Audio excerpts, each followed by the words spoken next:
Hello guys, வணக்கம் and welcome to Meteor Nurse Academy, one of leading academy in training nurses in the nursing competitive exam as well as IELTS and CLEX and OET training.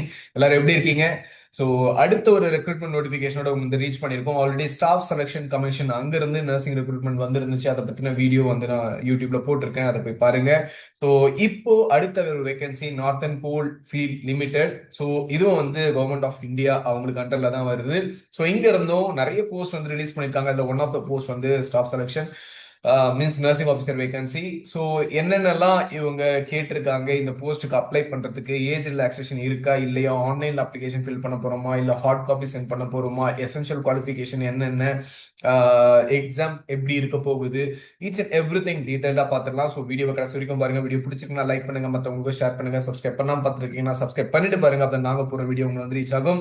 வாங்க வீடியோக்குள்ள போகலாம். ஸ்டார்டிங்ல என்ன சொல்லியிருக்காங்க அப்படின்னா, phone number, email ID and website வந்து கொடுத்து ரொம்ப கிளியர் கட்டா முடிச்சிட்டாங்க. ஃபோன் நம்பர் 0780525657 ஏதாவது உங்களுக்கு டவுட்ஸ் இருந்துச்சு அப்படின்னா இங்க வந்து ஃபோன் பண்ணி கேட்கலாம். இல்ல வெப்சைட்டும் கொடுத்துருக்காங்க பாருங்க, இமெயில் ஐடி கொடுத்துருக்காங்க, வெப்சைட்டும் கொடுத்துருக்காங்க. ஸோ மெயினா ரெண்டு இடத்துல இருந்து இந்த போஸ்ட் வந்து வந்திருக்கு. ஒன்னு வந்து மத்திய பிரதேஷ், இன்னொன்னு வந்து யூபி. இங்க இருக்கிற இந்த நார்த்தன் கோல் ஃபீல்ட் லிமிடெட்ல இருந்து தான் இந்த வேகன்சி வந்து ரிலீஸ் பண்ணிருக்காங்க.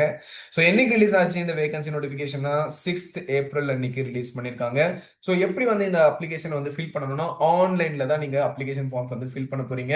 ஆஃப்லைன்ல எந்த ஒரு ஹார்ட் காப்பியும் ஃபார்மும் ஃபில் பண்ணி சென்ட் பண்ணணும்ன்ற அவசியம் கிடையாது. சரியா? ஃபைன். ஸோ ஆன்லைன் அப்ளிகேஷன் தான் நீங்க ஃபில் பண்ண போறீங்க. ஆன்லைன் அப்ளிகேஷன் ஃபில் பண்றதுக்கு டேட்ஸ் கொடுத்துருக்காங்க. ஆல்ரெடி டேட் ஸ்டார்ட் ஆயிடுச்சு. 9th ஏப்ரல்ல இருந்து 1st மே வரைக்கும் இவங்க டைம் பீரியட் கொடுத்துருக்காங்க. அதுக்குள்ள நீங்க இந்த ஆன்லைன் அப்ளிகேஷன் ஃபில் பண்ணி முடிச்சிருங்க. ஸோ அடுத்து நான் ஏற்கனவே சொன்ன மாதிரி பாருங்க, எவ்வளவு வேகன்சிஸ் வந்து கொடுத்துருக்காங்க பாருங்க. நிறைய ஆப்ரேட்டர்ஸ் வேகன்சி கொடுத்துருக்காங்க. ஸோ அடுத்து பாத்தீங்க அப்படின்னா இந்த இடத்துல, அதாவது செகண்ட் பேஜ்ல நீங்க ஸ்டாஃப் நர்ஸ் வேகன்சி வந்து பார்க்கலாம். டோட்டல் ஆஃப் 47 வேகன்சி வந்து கொடுத்துருக்காங்க. பேக்லாக் வேகன்சி எதுவுமே கிடையாது அப்படின்னு சொல்லிட்டாங்க. பேக்லாக் அப்படின்னா முன்னாடி ஏதாவது போஸ்ட் அனௌன்ஸ் பண்ணி அது ஃபில் ஆகாம இருந்துச்சுன்னா அதுதான் பேக்லாக் வேகன்சி. அந்த மாதிரி எதுவும் கிடையாது. So vertical reservation and horizontal reservation சொல்லிட்டு இங்க கொடுத்துருக்காங்க பாருங்க. ஸோ இதுல இருந்து தான் இப்போ வேகன்சி வந்து கொடுத்துருக்காங்க.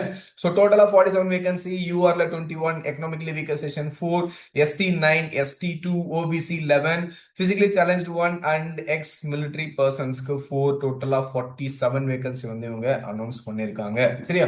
சோ அடுத்து எசென்ஷியல் குவாலிஃபிகேஷன். ஸ்டாஃப் நர்ஸ்க்கு என்ன எசென்ஷியல் குவாலிஃபிகேஷன்? 10th 12th முடிச்சுட்டு நீங்க பிஎஸ்சி நர்சிங் இல்ல போஸ்ட் பேசிக் பிஎஸ்சி நர்சிங் முடிச்சிருந்தாலும் சரி, இல்ல ஜிஎன்எம் முடிச்சிருந்தாலும் சரி, நீங்க இந்த போஸ்ட்க்கு அப்ளை பண்ணலாம். உங்ககிட்ட வேலிடான ஆர்என்ஆர்எம் சர்டிபிகேட் இருக்கணும். ஒரு வேலிடான காலேஜ்ல நீங்க வந்து இதை முடிச்சிருக்கணும் இந்த கோர்ஸ். சரியா? எக்ஸ்பீரியன்ஸ் எதுவுமே தேவையில்லைன்னு சொல்லியிருக்காங்க. ஈவன் ஜிஎன்எம் கேண்டிடேட்டுக்கும் எக்ஸ்பீரியன்ஸ் பத்தி இவங்க எதுவுமே மென்ஷன் பண்ணல. ஸோ எக்ஸ்பீரியன்ஸ் இல்லைனாலும் நீங்க தாராளமாக அப்ளை பண்ணலாம். சரியா?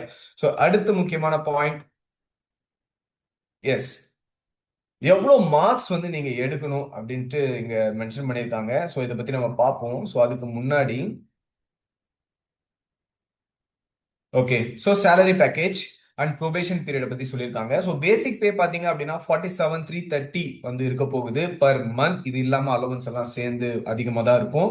ஸோ 1 இயர் எப்பவும் போல ப்ரொபேஷன் பீரியட். அதுக்கப்புறமா உங்களை வந்து ரெகுலர் சர்வீஸ் வந்து பர்மனன்ட் சர்வீஸா மாத்திடுவாங்க. ஸோ இது வந்து ஒரு கான்ட்ராக்சுவல் ஜாப் கிடையாது, ஒரு பர்மனன்ட் ஜாப் தான். அதெல்லாம் நீங்க வரி பண்ண தேவை கிடையாது. ஸோ நீங்க தாராளமா இந்த போஸ்ட்டுக்கு அப்ளை பண்ணலாம். ஓகே, நர்சிங் போஸ்ட் மட்டும் கிடையாதுங்க. ஃபார்மசிஸ்ட், பிசியோதெரபிஸ்ட் அப்படின்னு சொல்லிட்டு நிறைய பேராமெடிக்கல் கோர்ஸ் வந்து இவங்க கொடுத்துருக்காங்க. ஸோ நெக்ஸ்ட் வந்து ஏஜ் லிமிட் பார்த்துருவோம். 30 இயர்ஸ் வந்து இவங்க ஏஜ் லிமிட் வச்சிருக்காங்க. ஸோ எய்ம்ஸ் மாதிரி தான் இவங்களும் 30 இயர்ஸ் வச்சு முடிச்சிருக்காங்க. ஃபைன். ஸோ ஏஜ் ரிலாக்ஸேஷனும் இருக்கு. அன்ரிசர்வ்டு கேட்டகரிக்கு 30 இயர்ஸ் தான் age limit. And SC ST candidate எடுத்துக்கிட்டீங்கன்னா 5 இயர்ஸ் ஏஜ் ரிலாக்ஸேஷன் கொடுத்துருக்காங்க. ஓபிசிக்கு 3 years age relaxation. Physically challenge அன்ரிசர்வ்ல இருக்கீங்கன்னா 10 இயர்ஸ். பிசிக்கலி சேலஞ்ச் ஓபிசி உங்ககிட்ட நான் கிரீமி லாயர் சர்டிபிகேட் இருக்கணும். சரியா? கிரீமி லாயர் கிடையாது, நான் கிரீமி லாயர் சர்டிபிகேட் இருந்துச்சுன்னா 13 இயர்ஸ் ஏஜ் ரிலாக்ஸேஷன் கொடுக்குறாங்க. பிசிக்கலி சேலஞ்ச் எஸ்சி எஸ்டியா இருக்கீங்கன்னா 15 இயர்ஸ் ஏஜ் ரிலாக்ஸேஷன் கொடுக்குறாங்க. எக்ஸ் சர்வீஸ் பர்சன், நீங்க எவ்வளவு நாள் வந்து மிலிட்டரி சர்வீஸ்ல ஒர்க் பண்ணீங்களோ அது, ஃபார் எக்ஸாம்பிள் 10 இயர்ஸ் நீங்க மிலிட்டரி சர்வீஸ்ல ஒர்க் பண்ணீங்கன்னா 10 இயர்ஸ் ஏஜ் ரிலாக்ஸேஷன். அது மட்டும் இல்லாம அடிஷனலா 3 இயர்ஸ் ஏஜ் ரிலாக்ஸேஷன், டோட்டலா 13 இயர்ஸ் ஏஜ் ரிலாக்ஸேஷன் உங்களுக்கு கொடுக்குறாங்க. ஸோ உங்களுக்கு அப் டு 50 இயர்ஸ் வரைக்குமே உங்களால வந்து எக்ஸாம் வந்து எழுத முடியும் அப்படின்ட்டு பாயிண்ட் இந்த இடத்துல சொல்லியிருக்காங்க. ஸோ எலிஜிபிலிட்டி இருக்கு அப்படின்னா தாராளமா அப்ளை பண்ணுங்க. எஸ்சி எஸ்டி கேண்டிடேட் உங்ககிட்ட ஒரே ஒரு சர்டிபிகேட் தான் இருக்கும், எஸ்சி சர்டிபிகேட். அதனால எந்த ஒரு பிரச்சனையும் கிடையாது. நீங்க அந்த சர்டிபிகேட்டை வந்து அப்லோட் பண்ணிடலாம், ஏஜ் ரிலாக்ஸேஷன் உங்களுக்கு கிடைச்சிடும். ஆனா ஓபிசி கேண்டிடேட் உங்ககிட்ட நான் கிரீமி லாயர் சர்டிபிகேட் கண்டிப்பா இருக்கணும். அதுவும் இந்த ஃபைனான்சியல் இயருக்கான சர்டிபிகேட் இருக்கணும். இந்த ஃபைனான்சியல் இயருக்கு அப்படின்னா மார்ச் இல்ல, ஏப்ரல் 2026ல இருந்து மார்ச் 2027. ஸோ இந்த டைம் பீரியடுக்குள்ள வாங்கின சர்டிபிகேட்டா இருக்கணும். இப்பதான் ஏப்ரல் ரன்னிங்ல இருக்கு. ஸோ இந்த மாசம் நீங்க வாங்குனீங்க அப்படின்னா அது வேலிடான சர்டிபிகேட். ஸோ இந்த மாசம் அப்ளை பண்ணி வாங்கிடுங்க.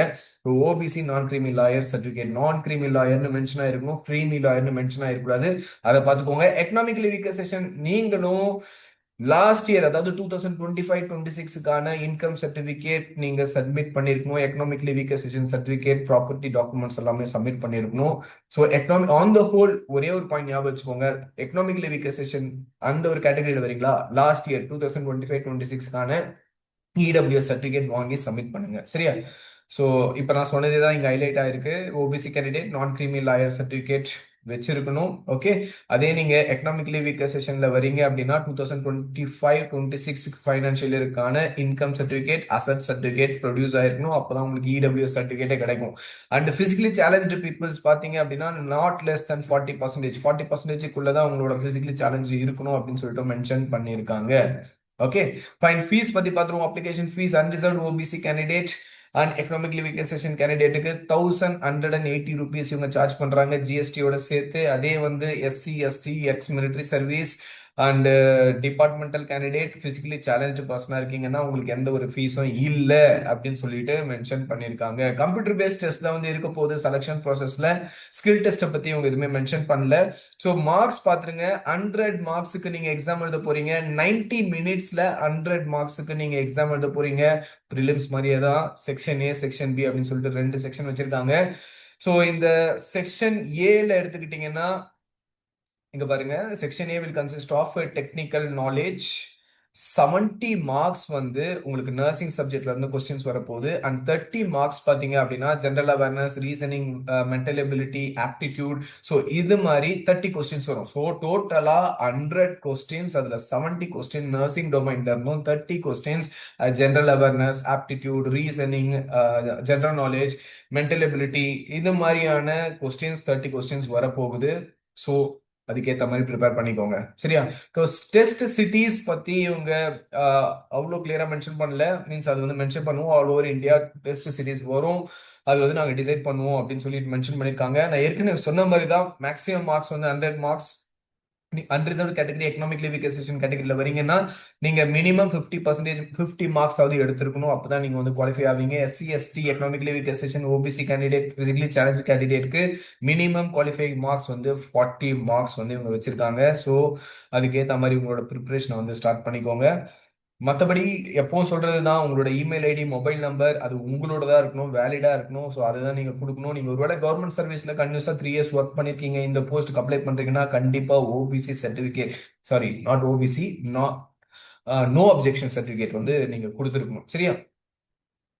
ஸோ மற்றபடி எஸ், எப்படி வந்து அப்ளை பண்றது, www.nclcil.in இந்த வெப்சைட்ல போயிட்டு தான் நீங்க வந்து அப்ளை பண்ண போறீங்க. ஸோ எப்படி அப்ளை பண்றது அப்படின்றத அப்படியே ஒரு ஷார்ட்டா நான் காமிச்சிடுறேன். அதுக்கு முன்னாடி என்னென்ன டாக்குமெண்ட்ஸ் உங்ககிட்ட இருக்கணும் அப்ளை பண்ணும்போது அப்படின்னு சொல்லிட்டு பாத்துருங்க.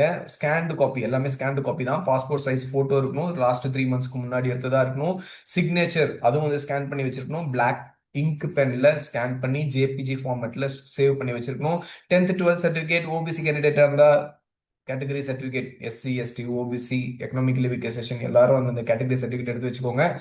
அண்ட் உங்களோட ஆர்என்ஆர்எம் சர்டிஃபிகேட் வேலிடா இருக்கணும். ஸோ அதுவும் நீங்க அப்லோட் பண்ற மாதிரி இருக்கும். Degree certificate, diploma certificate, 10th 12th சர்டிஃபிகேட்லாம் வந்து நீங்க அப்லோட் பண்ற மாதிரி இருக்கும். ஸோ அதெல்லாம் நீங்க ஸ்கேன் பண்ணி ப்ராப்பரா சேவ் பண்ணி வச்சுக்கோங்க. மற்றபடி சிலபஸ் கீழே கொடுத்துருக்காங்க. சிலபஸை வந்து நீங்க ஜஸ்ட் கோ த்ரூ பண்ணிக்கோங்க. இதோட பிடிஎஃப் நான் வந்து டெலிகிராம் குரூப்ல வந்து ஃபார்வர்ட் பண்றேன். ஸோ இதுதான் வந்து சிலபஸ் இவங்க கொடுத்துருக்கிறது. So nursing, hospital, medical, surgical, asepsis அப்படின்னு சொல்லிட்டு ஸோ நிறைய பாயிண்ட்ஸ் கொடுத்துருக்காங்க. நியர்லி வந்து 21 கொடுத்துருக்காங்க. ஸோ உங்களோட பிஎஸ்சி இல்லை ஜிஎன்எம் கரிக்குலம் இதை பேஸ் பண்ணி தான் இந்த சிலபஸ் இருக்க போகுது. அண்ட் எஸ்சி எஸ்டி கேண்டிடேட்டுக்கு பார்த்தீங்க அப்படின்னா நீங்கள் வந்துட்டு போகிற அந்த டிஏ இவங்க வந்து ரீஃபண்ட் பண்ணுறாங்க. எஸ்எஸ்சி ஸ்டாஃப் செலெக்ஷன் கமிஷன்லாம் இது மாதிரி பெனிஃபிட்ஸ் கொடுக்கல, ஆனால் இவங்க வந்து கொடுக்குறாங்க. ஸோ இதை நீங்கள் ஃபில் பண்ணி நீங்கள் கொடுத்தீங்க அப்படின்னா அவங்க நீங்கள் வந்துட்டு போன அந்த டிஏ அதெல்லாம் வந்து கொடுப்பாங்க. ஸோ இதுதான் அந்த form to claim the candidate for appearing for the written test, அதாவது computer based test for SC ST கேண்டிடேட்டுக்கு மட்டும்தான் இது. ஃபைன். ஸோ இதுதாங்க என்சிஎல்ல இருந்து வந்துருக்க ஜாப் நோட்டிஃபிகேஷன். இதை பத்தின வேற ஏதாவது டீடைல்ஸ் உங்களுக்கு தெரியணும் அப்படின்னா கமெண்ட் செக்ஷன்ல வந்து கமெண்ட் பண்ணுங்க. அண்ட் மீடியா சைட்ல இருந்து கண்டினியூஸாக உங்களுக்கு சப்போர்ட் கொடுத்துட்டு இருக்கோம். நியூ பேட்ச் வந்து ஸ்டார்ட் ஆகி ரன் ஆயிட்டு இருக்கு. ஸோ எவ்வளவு சீக்கிரம் ஜாயின் பண்ண முடியுமோ அவ்வளோ சீக்கிரம் கீழே கொடுத்துருக்கிற இந்த நம்பருக்கு ஃபோன் பண்ணி ஜாயின் பண்ணிக்கோங்க. எக்ஸாமை ஃபர்ஸ்ட் அட்டம்ப்ட்லேயே கிளியர் பண்ணுங்க. All the best for your upcoming examination. Thank you very much for watching the video, guys.